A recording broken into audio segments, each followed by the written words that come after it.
Bonjour à tous et bienvenue dans Comprendre et grandir ensemble, le podcast où nous explorons les mystères du développement des enfants. Je suis Gaëtan et je suis psychologue clinicien. Aujourd'hui, nous allons nous plonger dans le sujet délicat des caprices chez les enfants. Découvrons ensemble comment ces caprices peuvent être liés à une confiance excessive dans les autres et pourquoi il est essentiel de résister. Attachez-vous, car nous allons aborder cette facette de l'enfance d'une manière nouvelle et approfondie. Les caprices sont fréquents chez les enfants, mais ils peuvent être déroutants pour les parents. Il est important de réaliser que derrière ces caprices se cache parfois une trop grande confiance dans les autres. Les enfants, en raison de leur innocence et de leur dépendance envers les adultes, peuvent avoir tendance à croire que leurs désirs seront toujours exaucés.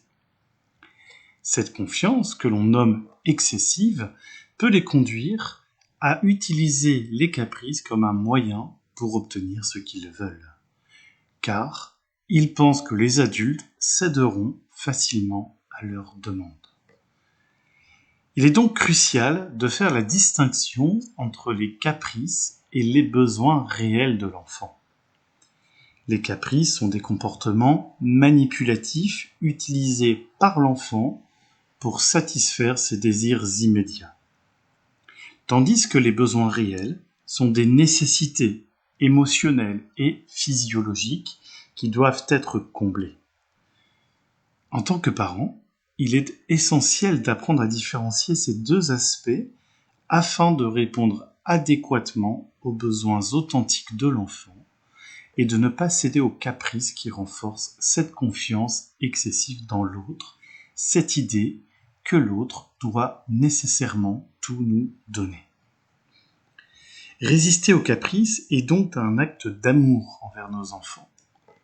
En cédant systématiquement à leurs caprices, nous risquons de les rendre dépendants et incapables de faire face aux défis de la vie. En leur apprenant à accepter des limites raisonnables, nous favorisons leur autonomie et leur capacité à réguler leurs émotions. Cette résistance est une manière de leur montrer que leurs désirs ne peuvent pas toujours être satisfaits immédiatement, mais que nous les accompagnons pour les aider à gérer leurs émotions et à comprendre que parfois, il est nécessaire de faire preuve de patience et de respecter le choix des autres. La résistance au caprice ne signifie pas ignorer les besoins émotionnels de votre enfant.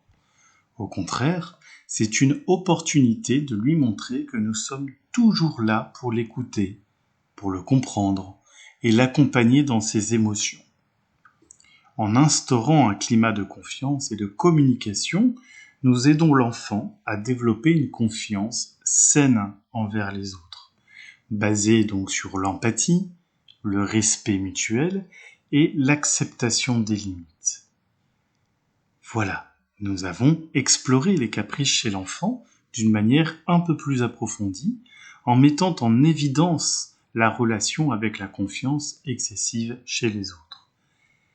Résister aux caprices est un moyen d'aider nos enfants à développer une confiance saine et à devenir des adultes équilibrés et résilients. Merci d'avoir été avec moi aujourd'hui dans Comprendre et grandir ensemble. Rejoignez-nous bientôt pour un nouvel épisode où nous continuerons à explorer ensemble les merveilles du développement de nos tout-petits. N'oubliez pas de vous abonner pour ne manquer aucun épisode. Et si vous avez trouvé ce podcast utile, partagez-le avec vos amis et votre famille qui pourraient également en bénéficier.